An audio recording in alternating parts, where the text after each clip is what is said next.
agro-industrialization, value chain development and market access, and environmental sustainability and climate resilience. When these panels and thematic breakouts are done, we will reconvene in the plenary to harvest lessons to chart a way forward.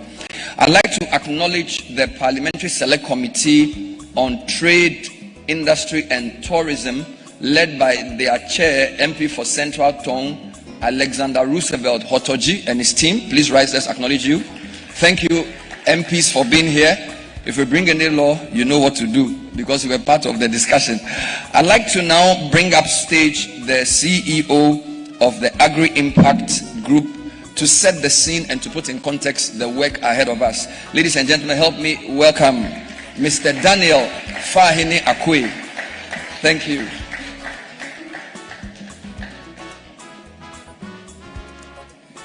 Thank you very much, Bernard. And good morning to everyone. The beauty of agribusiness is that by the time people are seated for a program like this, they have all touched food. Either it is raw or processed. Even those who are fasting, they sometimes go somewhere and touch a bit of food. That's the beauty of agribusiness. Your Excellency, Mr. President, we are super excited to have you here, leading and charting a path for agribusiness development in Ghana. And we also want to thank you so much for giving us a minister who is so pragmatic and very articulate. The first time the agribusiness industry players met with her, they kept asking, is she an agribusiness expert? And how can a lawyer be so articulate in agribusiness affairs? So we are happy and we want to thank you for giving us such a minister. Today marks a remarkable day where vision, desires, and aspirations meet to reset the course of agribusiness, a sector that holds transformation and a sector that can transform our economy, our people, and our future. At the same time, a sector that is characterized by structural disconnect between primary production and industrial demand. Many agro-processors, particularly in value chains such as maize, soy, rice, tomatoes, cassava, palm oil, poultry, and tree crops, operate significantly below installed capacity due to inconsistent, inadequate, and poor quality raw material supply. For instance, rice mills operate at less than 40% capacity due to insufficient production of paddy rice. And tomato factories remain chronically underutilized, whilst we continue to import several millions of dollars of tomatoes. In the oil palm sector, domestic production is estimated at 300,000 metric tons, whilst industrial demand exceeds 600,000 metric tons. There is no question that agribusiness can transform Ghana's economy. Empirical and, in fact, spiritual evidence even prove that agribusiness will transform our economy. So the real question is not what agribusiness can do, but what we will do to and for agribusiness. We are passing a stage where we'll be making statements like agribusiness can transform our rural economies. Agribusiness can create jobs. Agribusiness can boost our economy. That one, from today, we are certain. And we are not going to do any more research work on how agri-impact can impact on our economy. We know it. What we need now is what are we going to do to make it a reality? And that is why we are here this morning. This dialogue will move beyond pilots and pledges. Most of the time, when we want to enter agribusiness, the first thing is let us pilot hawks. We have done so many projects from the time that some of us were not born. Don't you have enough evidence to prove that these are pilots? And why do we still continue to focus on pilots and small things when bigger things are waiting for us? I'm glad that we are resetting, and we will reset.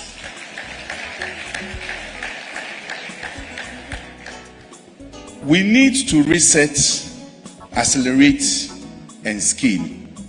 The little that we know, let us scale them. It is better than going back 5 years to a new research and pilot again. By the time we are done with the pilots, industry has moved beyond the results and the findings of the pilots, and we have to pilot again. But we are not pilots. There is no aircraft for us to fly this morning. We are agribusiness entrepreneurs. Why do we need research, Mr. President? In South Africa, whereas primary agriculture contributes 2.9% to their GDP, agro-processing with logistics and trade accounts for 10%. So primary is 2.9, agro-processing is 10%, 3 times more than what primary agriculture contributes to their GDP. In Ghana, it is the reverse. Agriculture contributes 20 to 26%, and agribusiness or agro-processing contributes only 6%. We definitely need to reset. I thought you will add that for me. We will definitely need to reset. Now, we have large-scale agribusiness firms that are struggling. Today, if you want to do a head count of large-scale agro-processing firms that are indigenous in nature, we struggle to even count 20. Why? We will reset. To unlock financing and reverse this trend, we wish to ask the big question: how do we establish an agri-fund? And I say this because we have Get Fund, and I'm happy there is Get Fund. But I keep saying that Get Fund supports infrastructure and build the supply chain of skill, or the supply of skilled labor that we need. Get Fund does wonderful for our educational sector. But remember, it is the supply side of skilled labor. Agribusiness is the demand and the consumption part of skilled labor. So if we put investment in education and we don't put equal investment in agribusiness, we are going to have a situation where there is always oversupply of skilled labor. And that is why we call for establishment of an agri-fund that will also catalyze more investment in the sector. That fund will be a game changer, de-risking investment, unlocking capital, and empowering industry actors to scale with confidence and resilience, and reset our staggering $2 billion post-harvest losses into agribusiness gains. Already our yields are low, our productions are low, but the little that we produce, we lose about $2 billion in post-harvest. Why? So when we have AgriFund, we will reset it and we will reverse it, so that tomorrow we will not come here and say again that our post-harvest loss is $2 billion, but we will rather say that our post-harvest gain into the agribusiness basket is $2 billion. Mr. President, The captains of industry are happy and excited that under your leadership, we have the Ministry of Trade, Agribusiness and Industry. The position of agribusiness in between trade and industry is for a purpose. And it's a purpose because we must seize the opportunity to address a fundamental issue that confronts us.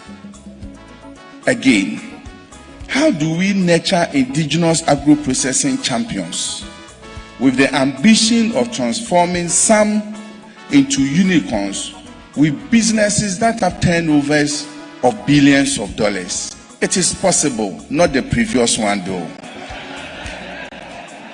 This one, I'm talking about resetting that is possible.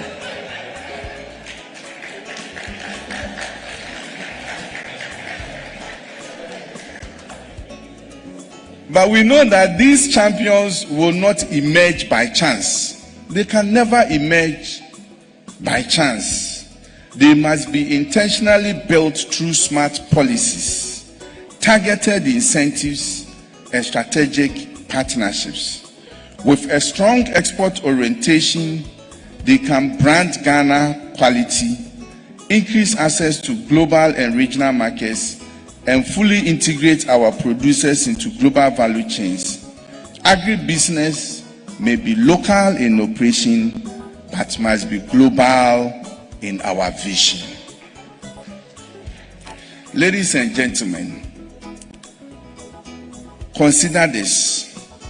The combined land area of Ghana's 6 northern regions and OT represents approximately 64% of our total land area. Yet, these vast and fertile lands have little or no significant agro-processing facilities. That disparity must be addressed. Where 64% of our land surface, where the bread basket of Ghana is, does not have the agro-processing infrastructure for value addition. And that also accounts for our high post-harvest loss, because logistics and transport infrastructure are not up to the way that we can move the produce from the northern part to the southern part of Ghana. This glaring imbalance underscores why this dialogue will focus not only on policy at the center, but on deliberately establishing agro-industrial hubs and value addition infrastructure that unlocks economic opportunities across every region, especially where land, labor, and potential remain underutilized. Anytime I hear of the Eastern Corridor, I become excited. And I'm praying that one day it will be like a motorway from Tema to Accra, because the amount and the volume of food production in that Eastern Corridor is amazing to transform OT and most of the northern parts of our country. And I'm glad that Mr. President is nodding his head. It means I'm saying something nice.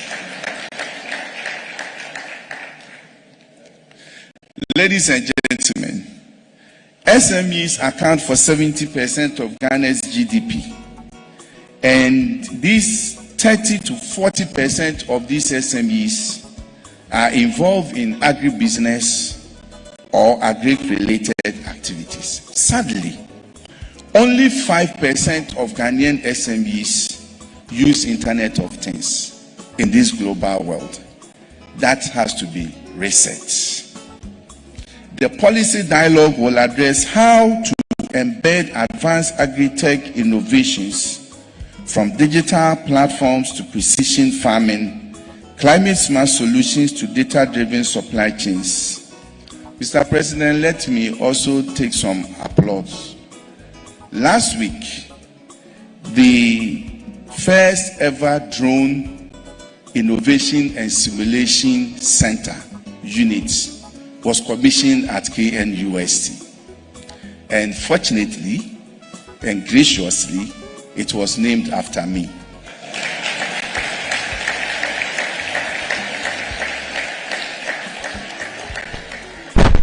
The global drone market for agricultural services is expected to reach $7 billion by 2030. And remote sensing market for agriculture and agribusiness is expected to reach $6 billion by 2033. What are we doing for our young ones to take advantage and participate in this global market, which together constitute about $14 billion?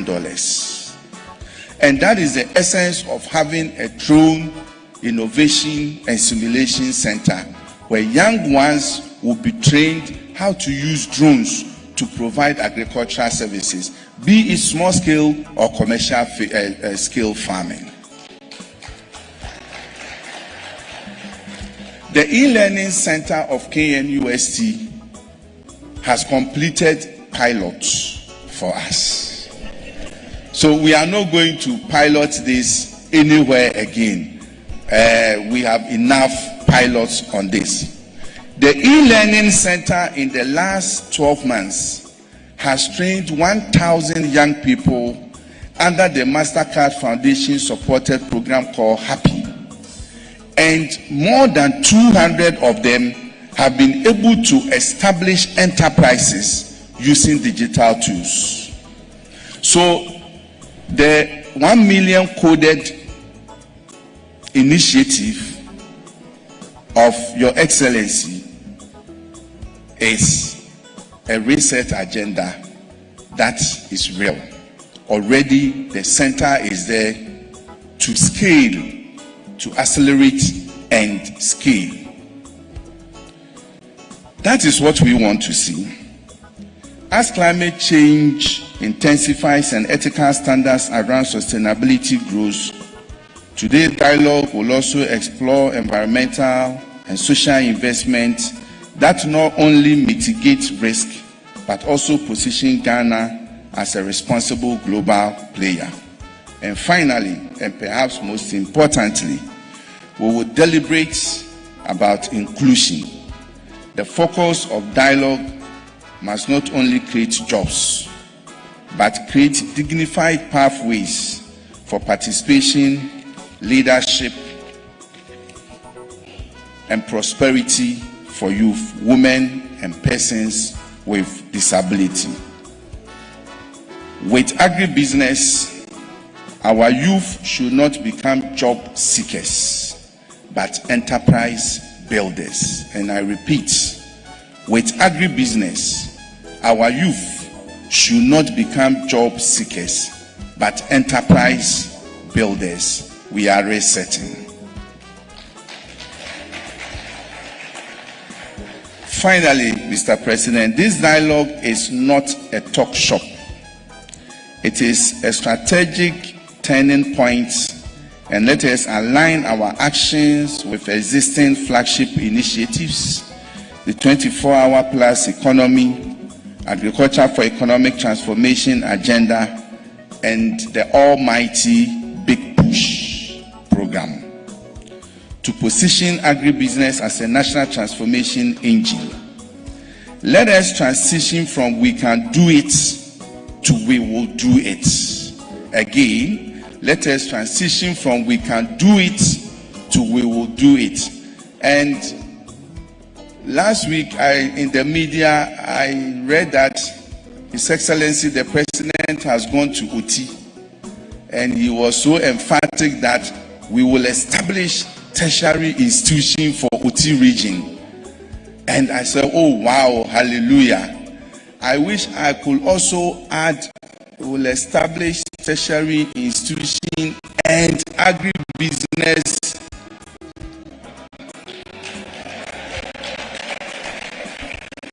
So, Mr. President, when you are establishing, please add agribusiness. On this note, I would say that when we move from we can to do it, tomorrow we'll come here again and say that we have done it. It is time to reset. It is time to arise. It is time to build. Thank you very much.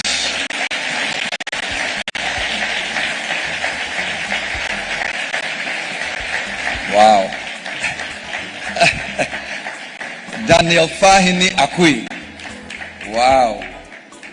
Charlie, if AgriBusiness were on the ballot, you would have won the election. Hey, this one first round. Amazing stuff. He is the Group CEO of the Agri Impact Group, and we now understand why they are our organizing sponsor. They are not just sponsors, they are the organizing partner. So, Mr. Akwe, well done. Let's put hands together one more time for him. Wonderful.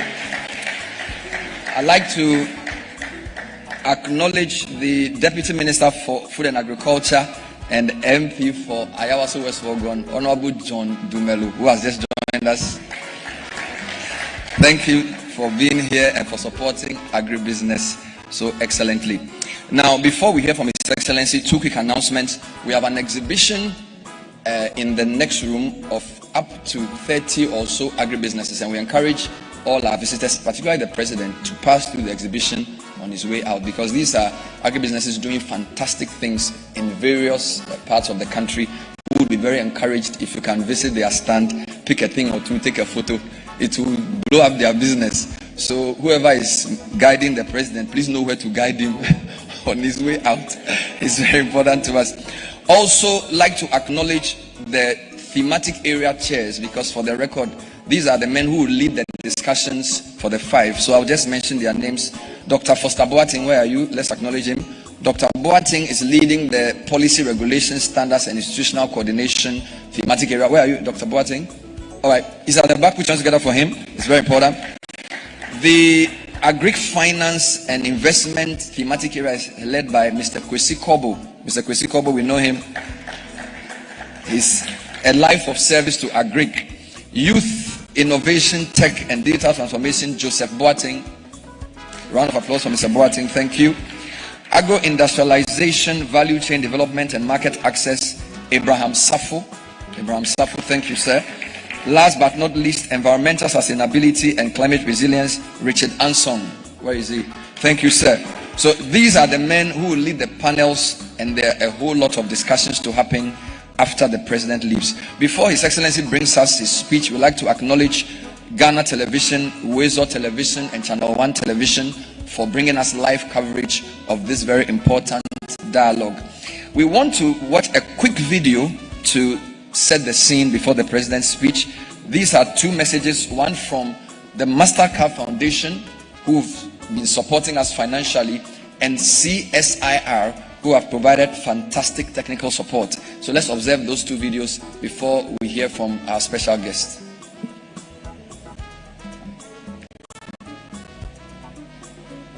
We launched the Young Africa Work Strategy. We are a Canadian organization. We launched the Young Africa Work Strategy in 2018 with the focus of youth employment in Africa. Our goal is to enable 30 million young people in dignified and fulfilling work by 2030, 70% of them being young women. Specifically in Ghana, our mission, our strategy is focusing on 3 million young people in Ghana in dignified and fulfilling work, 2.1 million being young women. And so that's the focus that we have in Ghana, and its inclusion is really aligned with our mission. The Mastercard Foundation, we have two areas, our objectives. One is to promote education, and the other is around alleviating poverty through financial inclusion. So this really fits quite squarely in the work that we do.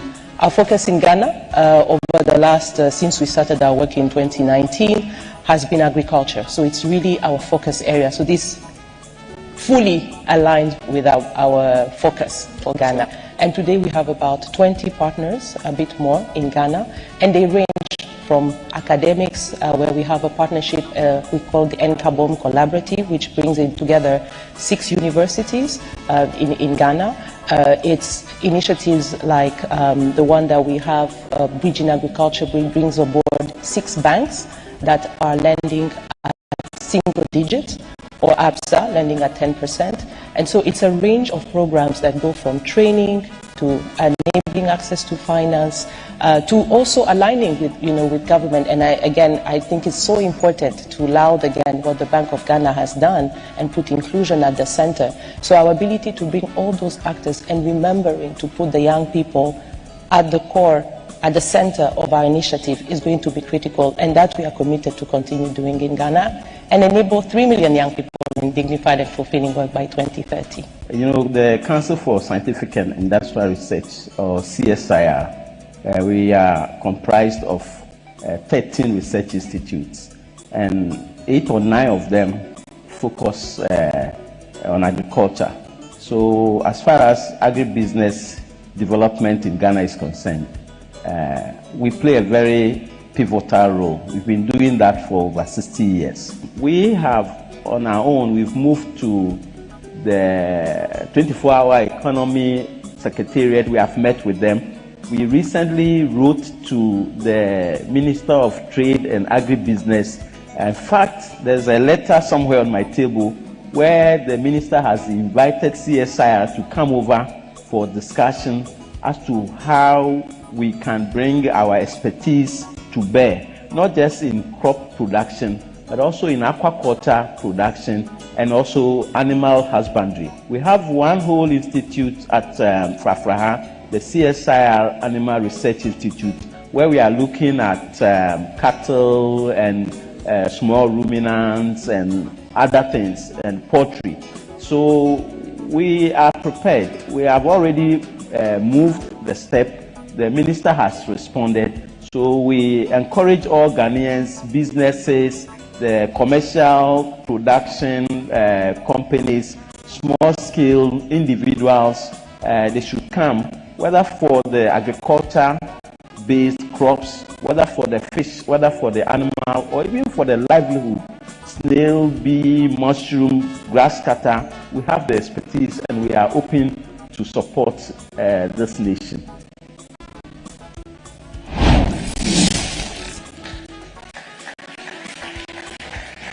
You can do better. Put your hands together for all our partners. This is the National Agribusiness Dialogue, and we are on the theme Resetting Agribusiness for Inclusion and Sustainable Industrial Growth. We're also live on Join News Television. And now, to deliver the keynote speech and launch the National Agribusiness Dialogue 2025, we are happy to welcome His Excellency the President of the Republic, John Dramani Mahama, to bring us his keynote speech. Please put your hands together for him.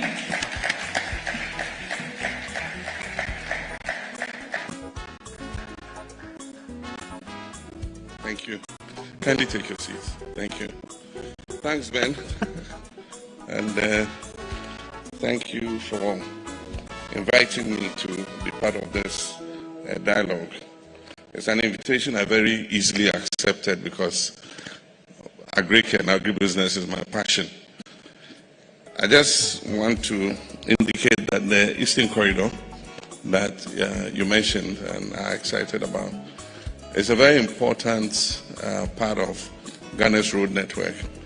And it had been neglected for many years, even though the bulk of Ghana's food production is from that corridor, from the northeastern region, northern region into OT and northern Volta. A lot of food comes down that corridor. But it had been neglected for a long time, and so it was Professor Mills who actually came up with a vision of engineering the Eastern Corridor in order to create a smooth flow of agricultural products from north to south. We started working on it. It's supposed to stretch from Tema Runabout all the way to Kulungungu in the Upper East region on our border with Burkina Faso. Most parts of it have been engineered from Gushegu all the way down to Otidamanko. and then from Nkwanta all the way down to Jasikai. There are a few gaps, and those gaps are between Otidamanko and Nkwanta. There are 2 lots there that were abandoned during the It Is Possible years. And so, so I'm happy to inform you that they've been included in the big push. And as I speak,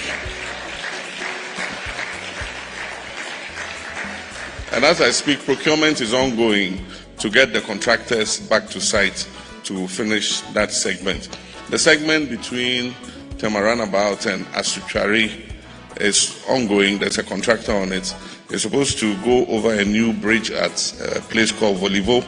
I signed the MOU when I visited Japan as president, but the project stalled. And I happen to be going to Japan again in August. And so that's one of the projects I'm carrying under my armpit to go and ask the Japanese Prime Minister to give to us. Once those segments are done, then it means that it opens up the road and it will make it easier for food products to be transported down. But I'm very happy to be here this morning to join you in this important dialogue. And I want to congratulate the Ministry of Trade, Agribusiness and Industry and your partners, Agri-Impact and all of you for organizing this. I believe that we will come here every year, not just to dialogue, but also to measure the progress we have made. So next year when we come here, we're going to find out what progress have we made in terms of implementing the things that we agreed to do. And so on that note, proceeding on established protocol to save time, I welcome you to this National Agribusiness Dialogue with profound honor and a deep sense of purpose. This forum represents far more than just a routine stakeholder engagement. It is a vital turning point in our shared journey to transform Ghana's economy through the strategic development of the agribusiness sector. We gather here today not just to share ideas, but to affirm our national resolve to move Ghana decisively from an agrarian economy to an industrial, value-driven and export-oriented one. This dialogue is therefore both timely and indispensable as we reset the foundation of our economy for inclusive and sustainable growth.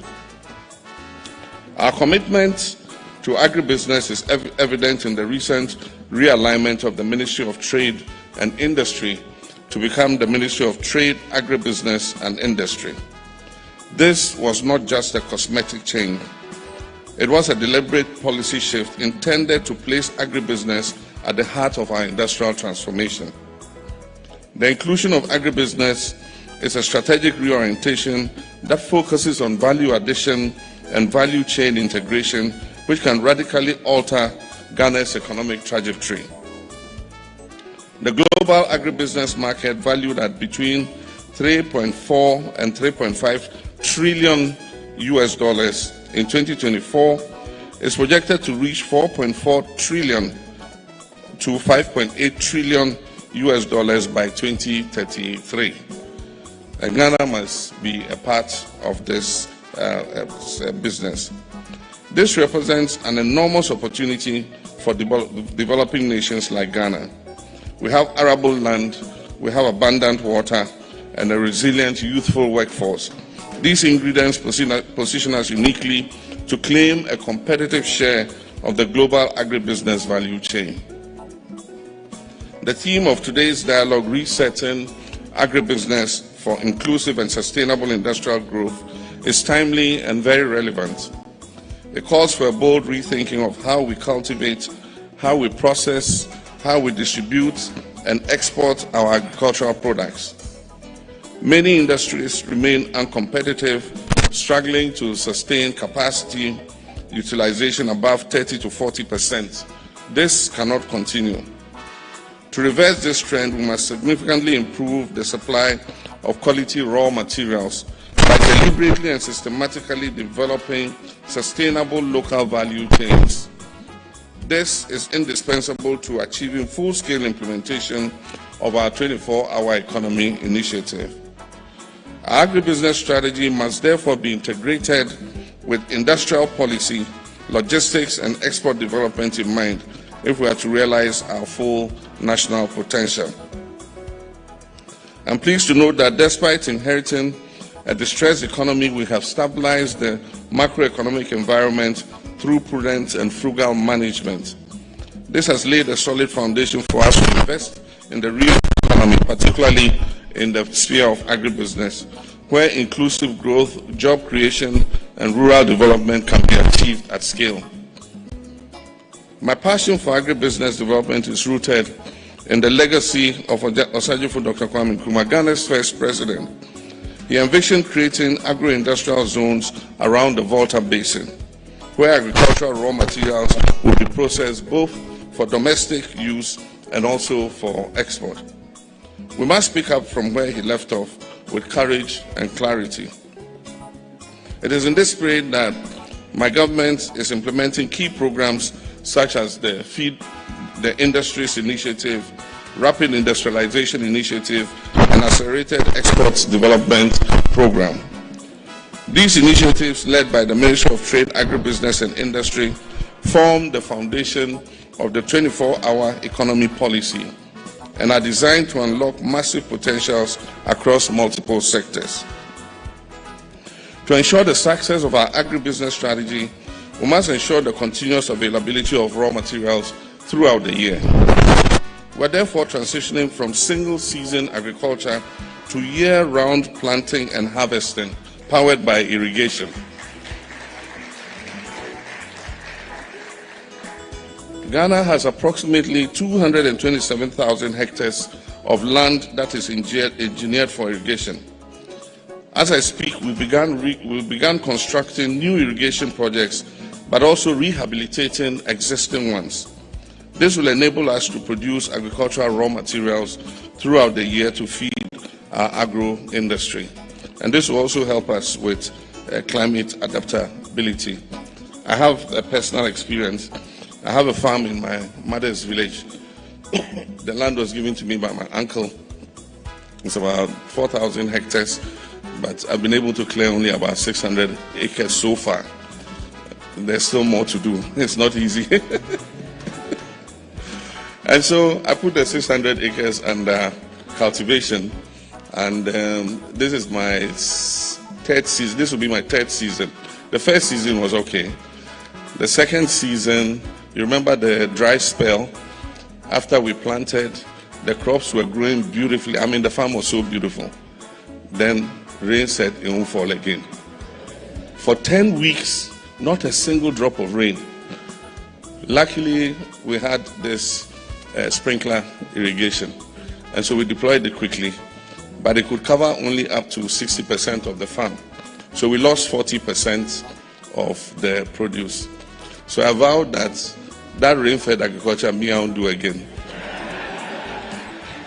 So this year I haven't planted, but the good news is that I have agricultural engineers who are putting a pivot irrigation system in place. And so in September, I will start planting in September. And as I harvest, I'm planting. As I harvest, I'm planting. As I harvest, I'm planting. And I produce yellow maize and soybean. And my off-taker is Asuchari Poultry Farm. They take everything and then they give me my cash. I'm also pleased to report that under the Big Push infrastructure program, the Minister of Finance has given the go-ahead for the acquisition of over 600 pieces of agricultural machinery and equipment for the setup of 11 out of the 50 farmers service centers to be located in farming zones around the country. These tractors and equipment will not be sold to farmers as we did in the past.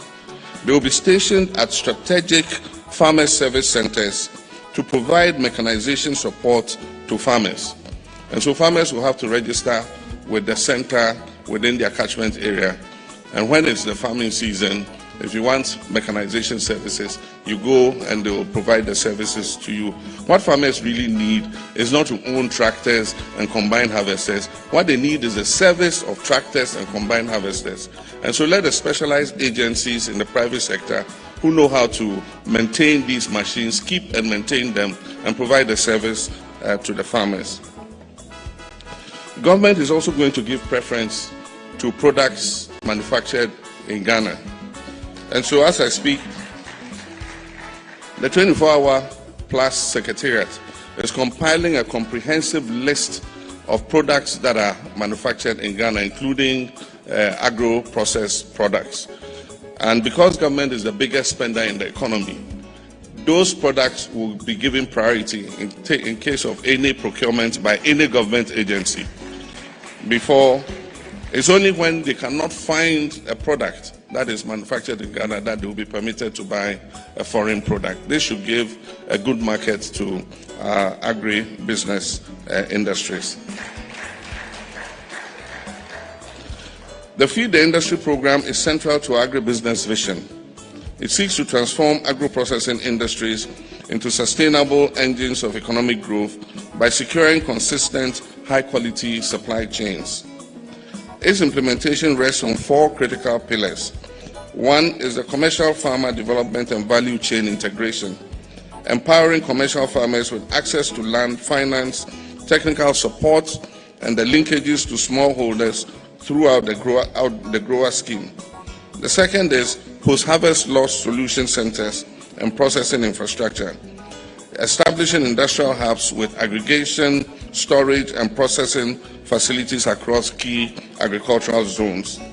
The third is industrial linkages and market development. This will strengthen formal partnerships between farmers and processors, backed by structured contract farming and real-time market intelligence.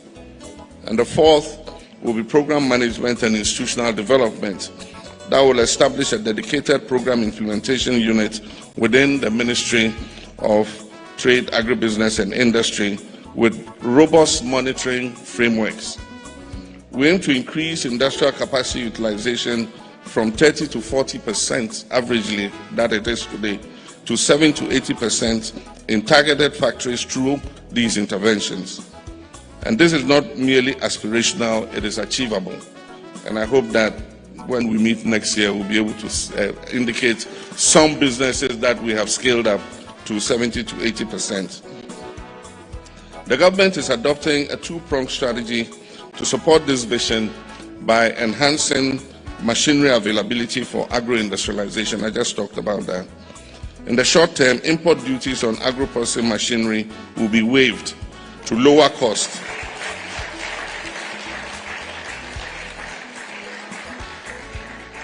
This will help to lower costs and incentivize investment in local processing. This will enhance access to technology, it will improve efficiency and stimulate private sector participation.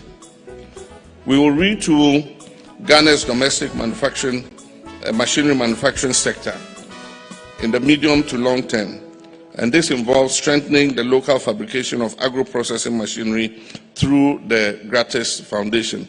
For those of you who have not gone to Gratis, they do very fantastic things there. You know, corn shellers, I mean all kinds of agricultural, agribusiness equipment. And it's supported by the International Fund for Agricultural Development, IFAD, and the Ministry of Trade, Agribusiness and Industry. We intend through this to reduce import dependency, to create skilled jobs and deepen our industrial base. Distinguished ladies and gentlemen, it is deeply gratifying to note that the Ministry is also spearheading the development of a national agribusiness policy. This comprehensive framework will guide policy, investment, and implementation across the agribusiness ecosystem. The policy will focus not just on value addition, but also on high-quality raw material production, processing standards, export competitiveness, and supply chain resilience.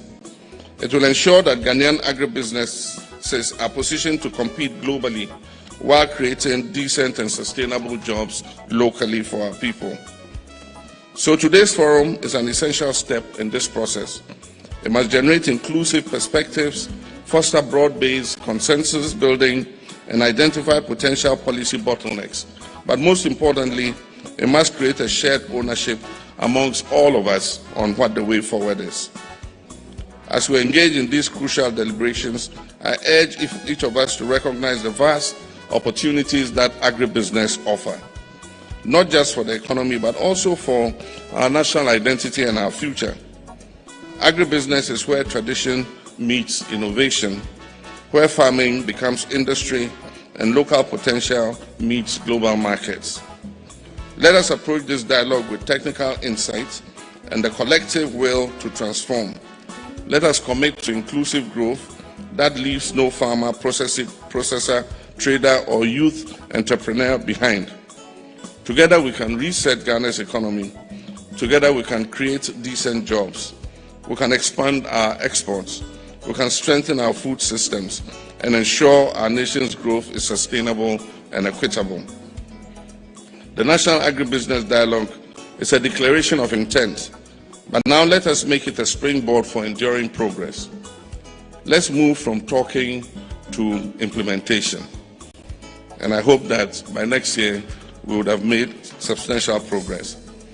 And so I thank you all for coming, and I declare the National Agribusiness Dialogue duly open. Let's rise with a round of applause for His Excellency the President John Dramani Mahama as he officially launches the National Agribusiness Dialogue. Please put your hands together. Wow. Thank you so much. Thank you so much. So the National Agribusiness Dialogue 2025 is duly launched. Hip, hip, hip. Hip, hip, hip. Let's not ask what agribusiness can do. Let's ask what we can do for agribusiness. Wonderful. Usually, if the president gives you two anecdotes, it means